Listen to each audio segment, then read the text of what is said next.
Olá, seja bem-vindo. Esse é o programa Livros que Iluminam. E o livro que vai ser objeto do programa de hoje é um livro especial. Esse aqui, o Novo Testamento.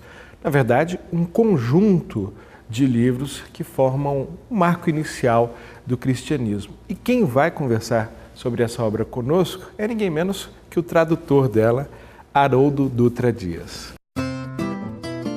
Traduzido diretamente dos manuscritos gregos, este projeto traz uma versão do Novo Testamento focada na linguagem, sem excluir questões culturais, históricas e teológicas. Acompanhada de ricas notas, a obra traz diversas expressões idiomáticas, palavras enigmáticas, tradições religiosas, comentários arqueológicos e críticas textuais abordadas de forma direta e sucinta, buscando facilitar a compreensão do texto. O objetivo é transportar o leitor ao cenário no qual Jesus viveu, agiu e ensinou, a fim de que escute suas palavras e seus ensinamentos como um morador daquela região e realmente ouvir a voz do mestre Galileu em toda a sua originalidade, vigor e riqueza cultural, para compartilhar com ele a pureza genuína dos sentimentos espirituais superiores. Sucesso absoluto de vendas, o Novo Testamento, de Haroldo Dutra Dias, esgotou sua primeira edição e já recebe uma imensa lista de interessados em adquirir a nova edição da obra.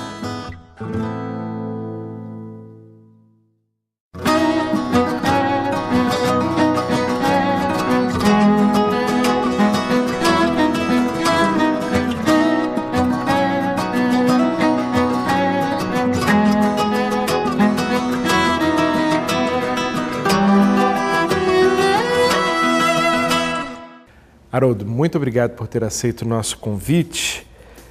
Bom, uma obra monumental, traduzir novamente o Novo Testamento, direto dos manuscritos gregos. Acho que você merece, em primeiro lugar, os parabéns por ter cumprido essa missão. Eu acho que uma pergunta que surge para todo mundo que trava conhecimento com essa obra é: como surgiu a ideia de retraduzir de lá naqueles escritos antigos? Do Novo Testamento. Primeiro, é um prazer estar nesse programa, poder falar sobre a obra. Eu diria que se eu tivesse a dimensão do que seria o trabalho, eu não teria assumido a tarefa. Essa é uma resposta que você não é o primeiro a dar nesse programa. Eu diria. Eu acho. A ignorância é uma bênção às vezes, viu? Porque ao longo do trabalho eu fui me dando conta de que era realmente um trabalho hercúleo, difícil de ser feito, em razão dos propósitos e das premissas que a gente assumiu para a realização do trabalho. Esse trabalho ele surgiu de uma necessidade prática, objetiva. A Federação Espírita Brasileira precisava inserir textos do Evangelho, passagens, em diversos setores de atividade da Federação. Área da mediunidade, área da evangelização da infância, da assistência e promoção social, etc. E aí veio a grande discussão: qual texto será utilizado ao citar o Novo Testamento? Então a primeira consulta que nos fizeram foi essa: qual a tradução recomendada? Isso é sempre um problema. Esse é um problema porque não há tradução completa. Toda tradução ela atinge o propósito que ela se colocou no início. E toda tradução é muito contaminada pelo seu contexto cultural, pelo seu contexto histórico, não é? Exatamente. Então nós fizemos uma ponderação. Foi um texto longo, mandamos para, na época, o presidente da Federação Espírita Brasileira, Nestor Mazotti. Quando ele viu aquelas considerações extensas, uma série de coisas que foram ditas, ele entrou em contato e pediu que eu viesse a Brasília com o presidente da União Espírita Mineira na época, Honório Abreu, que era um grande estudioso do Evangelho, com quem eu comecei a estudar o Evangelho à luz da doutrina espírita. Nós viemos a Brasília, sentamos, tivemos uma longa reunião e eu tive a oportunidade de explicar todas as dificuldades quando o assunto é tradução. E aí, no meio da conversa, fizeram o convite para fazer a tradução. No momento eu fiquei assim um pouco receoso, mas eu realmente não tinha ideia da dimensão. Alguém já sabia ali que você dominava o grego? Sabia que eu tinha estudado o grego na UFMG. Eu, na verdade, fiz matérias isoladas de grego enquanto eu fazia o curso de bacharelado em Direito. Pois é, uma curiosidade é essa. Se você é formado em Direito, é juiz, atua, e o grego está muito ligado ao direito, mas não foi o direito que te levou para o grego? Não foi.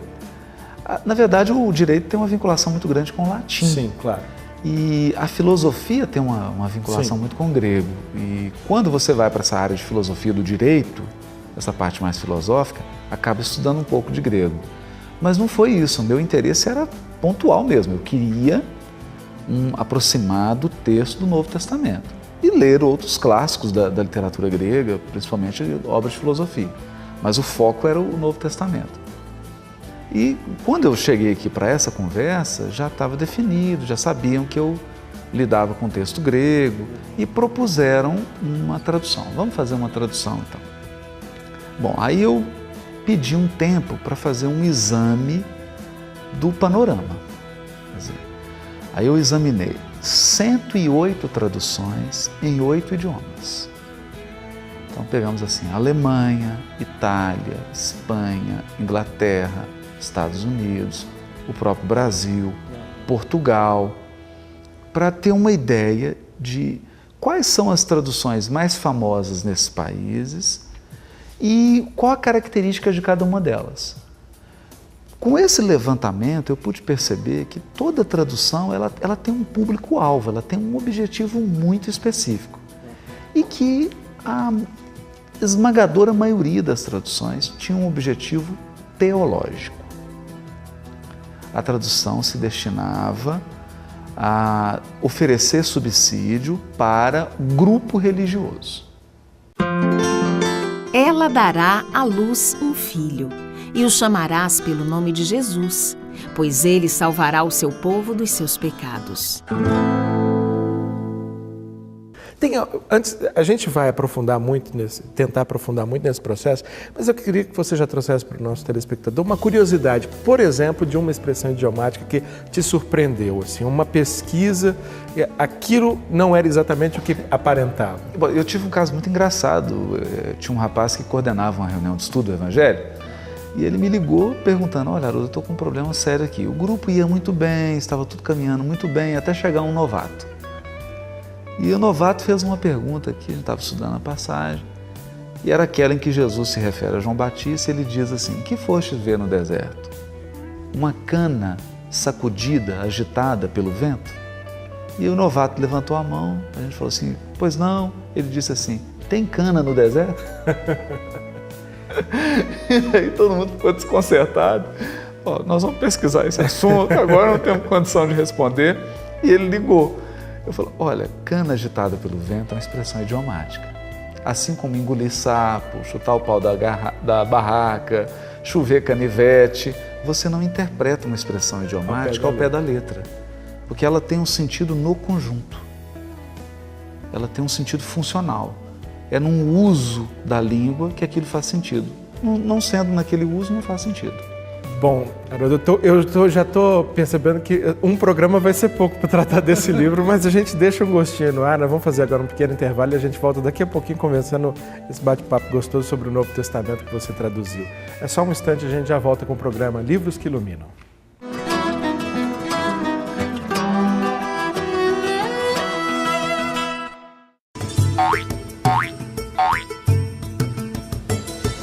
Eu sou assinante do Clube Amigos do Espiritismo. Olha só, eu vou contar uma coisa pra vocês. Eu já assisto programas espíritas na TV há algum tempo. E sempre me perguntava, por que não existe mais conteúdo espírita na televisão? Aí eu entendi, não adianta dizer que quer mais espiritismo na TV se você não ajuda a expandi-lo. Foi por isso que eu assinei o Clube Amigos do Espiritismo.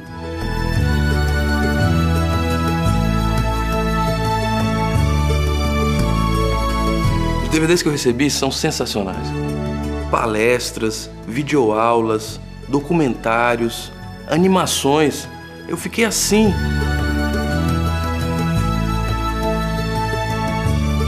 Então, meu conselho é esse. Quer ajudar a expandir o Espiritismo na TV? Se associe ao Clube Amigos do Espiritismo. Vale muito a pena.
Olha, esse livro é iluminativo, primeiro, porque se trata da mensagem de Deus à humanidade da Terra, o Evangelho de Jesus.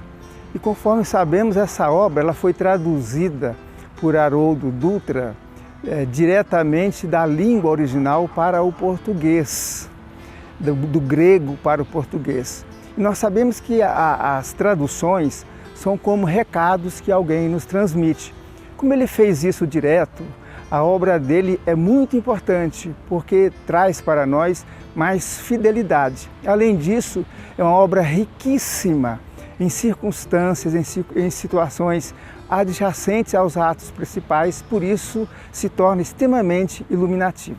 Estamos de volta com o programa Livros que Iluminam, hoje conhecendo um pouco mais o Novo Testamento, uma nova tradução desse livro que é um marco do cristianismo, esse conjunto de livros, e é Haroldo Dutra Dias, o tradutor dessa nova obra, que está conversando conosco. Haroldo, falávamos do trabalho hercúleo, né? De uma tradução do grego. E aí eu queria saber sobre o trabalho de pesquisa, porque você dizia sobre as outras traduções, cada uma voltada para um público, mas acho que também deve ter sido complicado de onde traduzir, né? Porque um original em si não existe, né? O Novo Testamento foi popularizado por copistas, cada um fazia as cópias de acordo com as suas condições, às vezes de acordo até com a sua compreensão da língua. Como é que foi para descobrir ali o original, entre aspas? Até que nesse ponto não houve tanta dificuldade por uma razão. Já na segunda metade do século XX, duas comissões de pesquisadores, uma nos Estados Unidos e outra na Alemanha, que depois juntaram os trabalhos, editaram o chamado texto crítico do Novo Testamento, texto grego crítico. O que é isso? Eles pegam os 5.200 manuscritos do Novo Testamento, até hoje descobertos, cruzam as informações, versículo a versículo, e analisam as variações que há de um manuscrito para o outro. Aquelas que são relevantes, eles colocam no pé de página. E aí editam o texto grego, que passa a ser um texto acadêmico, estabelecido, um texto oficial estabelecido, e todas as traduções hoje do mundo se baseiam nesse texto grego estabelecido por essa comissão. Quando foi isso exatamente? Isso começou na segunda metade do século XX e se estabilizou mesmo. A última edição foi em 1982. Essa comissão deve ter tido enorme trabalho. Não, o trabalho é assombroso. É claro que eles não começaram do zero, porque esse trabalho de pesquisar manuscrito vem desde Erasmo de Roterdã. Mas o Erasmo possuía pouquíssimos manuscritos. A grande descoberta de manuscritos... Apesar de ter sido o grande comprador de manuscritos que a história conheceu, né? O Erasmo teve muito acesso, mas depois dele, lá próximo de Kardec, nós tivemos um milionário chamado Tischendorf, que foi o homem que descobriu o maior número de manuscritos. Ele que descobriu os papiros gregos, ele que descobriu material no Egito, em mosteiros. Outra pergunta relacionada a essa. A gente sabe que foi feito um trabalho de edição, né? De seleção, de dizer, até com critérios doutrinários, históricos e políticos, o que entraria de fato para o Novo Testamento, o que não entraria. São famosos, por exemplo, os manuscritos do Mar Morto e outros manuscritos apócrifos que surgiram aí. Você se preocupou, teve condições também de recorrer a algum desses textos que são, digamos assim, excluídos do conjunto normal, do conjunto conhecido? Não, a esse a gente não dedicou porque ele faz parte de um outro corpo literário. E esse escopo eu não me coloquei. Eu falei assim, eu não vou traduzir apócrifo, material que não esteja dentro desse corpo literário. Foi até bom, porque a gente também delimita o trabalho. Metodologia científica, né? Fazer o recorte é fundamental. Fazer o recorte. Já tinha um texto estabelecido grego, que é um texto que todas as traduções, todas se baseiam nesse texto, dialogam com esse texto, né? É a partir desse texto que se traduz. Então isso eu já tinha resolvido. Aí eu precisava definir o escopo da tradução. E eu pensei, ora, eu quero fazer um trabalho linguístico. Para não ser acusado, primeiro, um espírita fazendo uma tradução, puxando a sardinha para a brasa dele. Eu ia fazer um trabalho filológico. Porque da pesquisa eu concluí, não há tradução com enfoque filológico, linguístico. Todas têm algum enfoque religioso. Tem um viés teológico e religioso. Então eu falei, não, eu quero fazer algo literário. As notas vão ser literárias. Eu vou trazer aspectos linguísticos, culturais, históricos, filológicos. Eu não vou entrar no mérito da questão religiosa. Uma contribuição que transcende o espiritismo. Transcende. Uma contribuição para todo mundo que quiser estudar. Exatamente. De maneira Ou seja, linguística. se um pastor evangélico, se um padre católico, se um espírita, se um judeu, se um budista quiser ter acesso ao Novo Testamento de um viés literário, ele pode ler essa tradução como uma contribuição. Então eu explico questões de verbo, de sintaxe do grego, de questões culturais, de expressão idiomática. É uma abordagem linguística. Subindo imediatamente da água, viu os céus sendo rasgados e o Espírito descendo como pomba sobre ele. Bom, esse bloquinho já está terminando, eu queria então me ater nele a questões técnicas mesmo do processo de tradução, para no próximo bloco a gente se dedicar às várias, e acredito que são várias relações emotivas que você deve ter criado com uma obra. Quanto tempo mais ou menos demorou esse seu trabalho todo? Até agora estão traduzidos os 4 evangelhos e Atos dos Apóstolos. O trabalho intenso assim, de tradução durou 3 anos. E você utilizou, por exemplo, uma dessas 8 obras iniciais que você olhou como um guia, um tradutor em geral que não está traduzindo pela primeira vez, ele pega uma outra obra para tirar eventualmente uma dúvida. Qual que você utilizou? Bom, aí essa tradução, embora o trabalho em si tenha durado 3 anos, a pesquisa já dura 20. Nossa. E a pesquisa eu consegui formar uma biblioteca que hoje tem mais de 4.000 volumes. Então essa biblioteca ela esteve a serviço da tradução. Isso significa que eu consultei 42 dicionários de grego, em 8 idiomas, para poder fazer a tradução.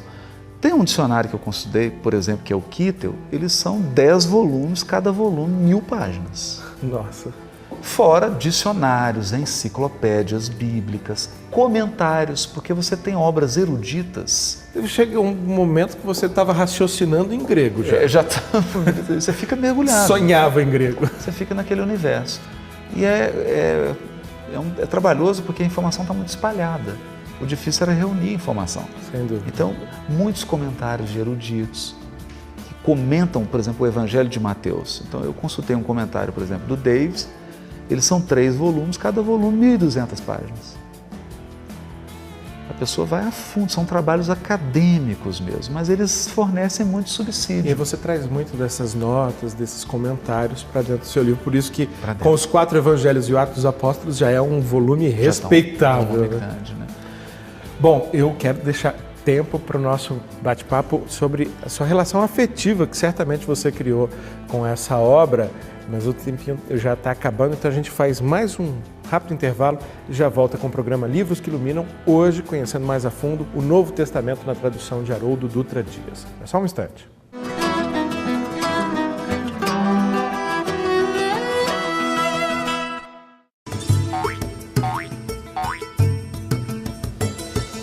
Os números anteriores do Clube Amigos do Espiritismo estão disponíveis no nosso site.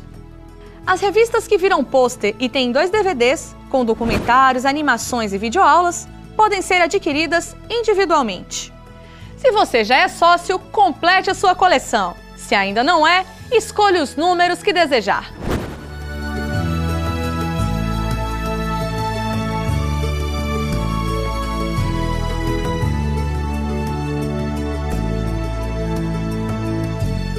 Acesse www.amigosdoespiritismo.com.br e clique em números anteriores. Clube Amigos do Espiritismo. Participe!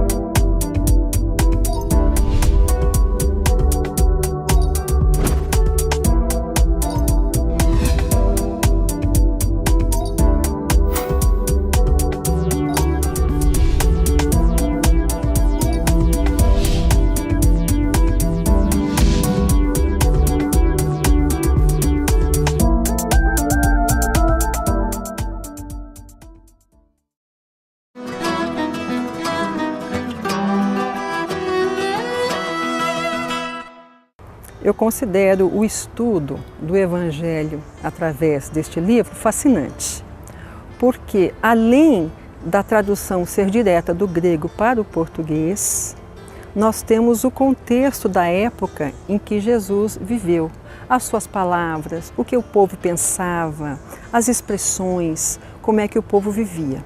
Desta forma, você se sente mais estimulada a estudar, a voltar, a se colocar naquela posição lá junto à época de Cristo. Estamos de volta com o programa Livros que Iluminam e um livro especial é o tema do programa de hoje, o Novo Testamento, na verdade, conjunto de livros que formam o marco inicial do cristianismo. Quem conversa conosco sobre o livro é o seu tradutor, Haroldo Dutra Dias. Haroldo, no primeiro bloco, você traça um panorama desse trabalho hercúleo. Descemos a detalhes no segundo bloco, mas agora no terceiro, como já havia dito, queria me prender a questões emotivas, afinal de contas, é um filho, né? Uma relação que se cria muito intensa. Eu vou começar perguntando qual foi, digamos assim, o ponto mais emocionante desse seu trabalho de traduzir os 4 evangelhos e os Atos dos Apóstolos.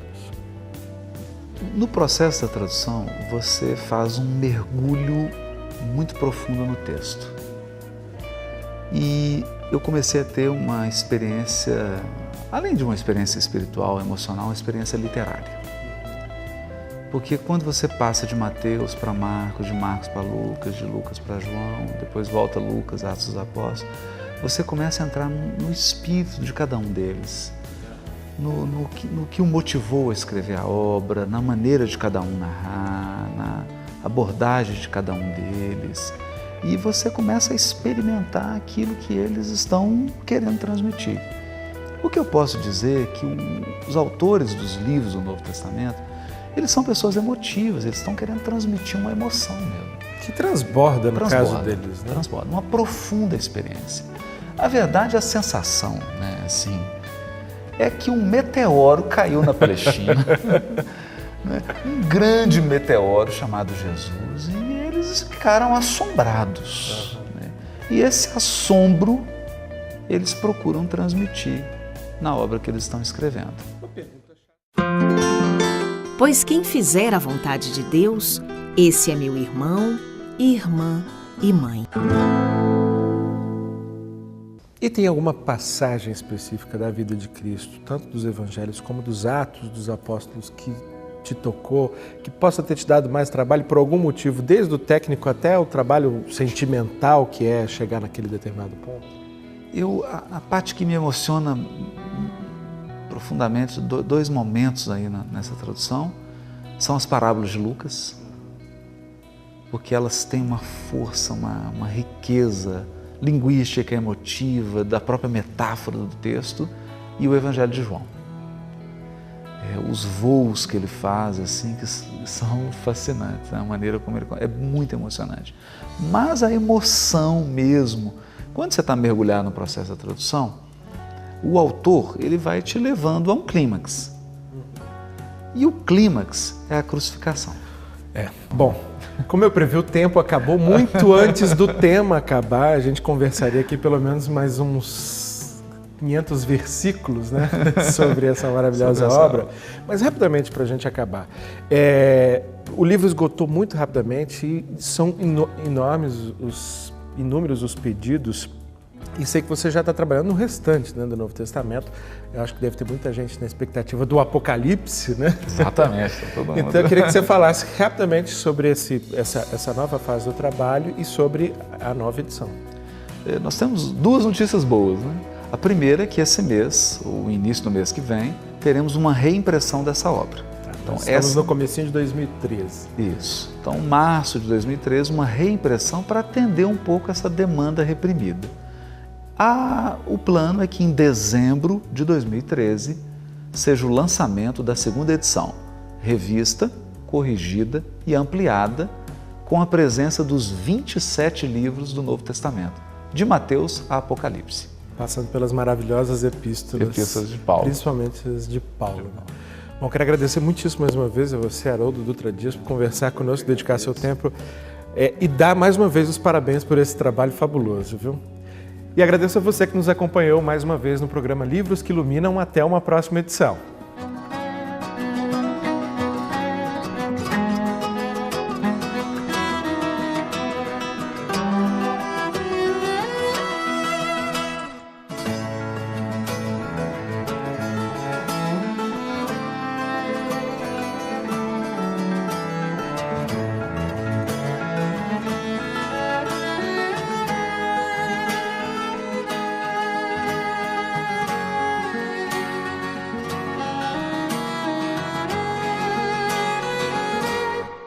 Viveu, agiu e ensinou, a fim de que escute suas palavras e seus ensinamentos como um morador daquela região e realmente ouvir a voz do mestre Galileu em toda a sua originalidade, vigor e riqueza cultural, para compartilhar com ele a pureza genuína dos sentimentos espirituais superiores.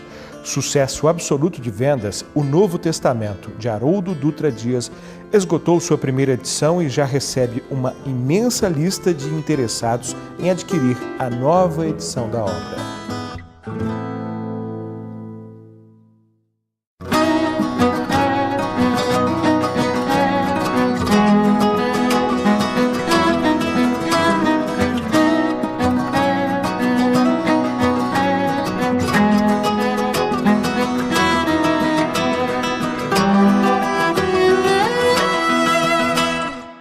Haroldo, muito obrigado por ter aceito o nosso convite. Bom, uma obra monumental, traduzir novamente o Novo Testamento, direto dos manuscritos gregos.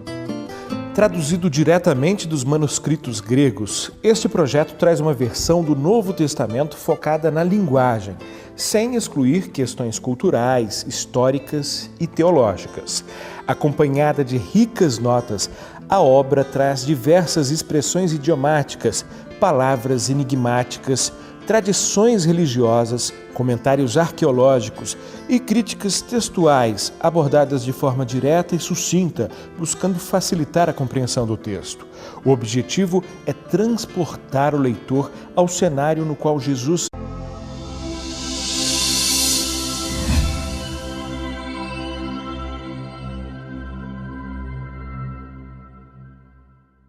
Olá, seja bem-vindo. Esse é o programa Livros que Iluminam. E o livro que vai ser objeto do programa de hoje é um livro especial. Esse aqui, o Novo Testamento. Na verdade, um conjunto de livros que formam o marco inicial do cristianismo. E quem vai conversar sobre essa obra conosco é ninguém menos que o tradutor dela, Haroldo Dutra Dias. Acho que você merece, em primeiro lugar, os parabéns por ter cumprido essa missão. Eu acho que uma pergunta que surge para todo mundo que trava conhecimento com essa obra é: como surgiu a ideia de retraduzir de lá naqueles escritos antigos? Do Novo Testamento. Primeiro, é um prazer estar nesse programa, poder falar sobre a obra. Eu diria que se eu tivesse a dimensão do que seria o trabalho, eu não teria assumido a tarefa. Essa é uma resposta que você não é o primeiro a dar nesse programa. Eu diria. Eu acho.